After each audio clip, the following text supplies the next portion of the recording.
Prosecutors say Alex Rich was a known fraudster. In court, he admitted to stealing from people who paid him for home improvement work.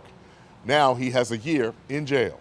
Store security camera video, along with complaints from homeowners, led to the arrest of Alex Rich back in March. He's able to convince people that he's going to do good, honest work, and they get ripped off. One of his victims told 11 News Investigates she needed to come to court to see what happened to him. Just so that my voice is heard, since this is an ongoing issue with him, and I just wanted the judge to know how serious it is. Rich, who is 26, had multiple victims.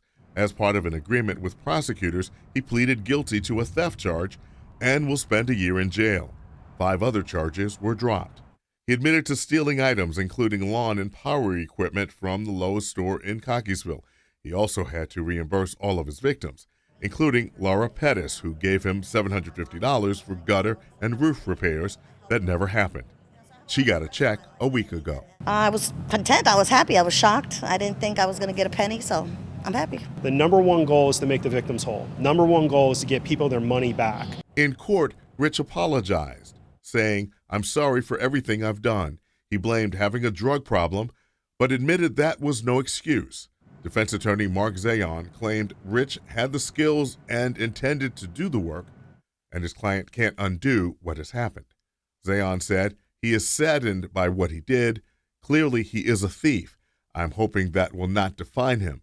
He has a great future ahead if he stops making bad decisions. The prosecutor in the case, Adam Lippy, is chief of economic crimes for the Baltimore County State's Attorney's Office. He offers these tips to prevent you from becoming a victim. He says, pay with a credit card, not cash or a check.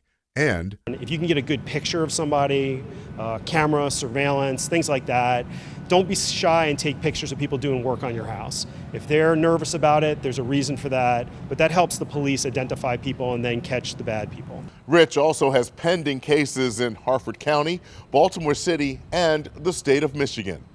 Reporting from Towson, Barry Sims, WBAL TV, 11 News.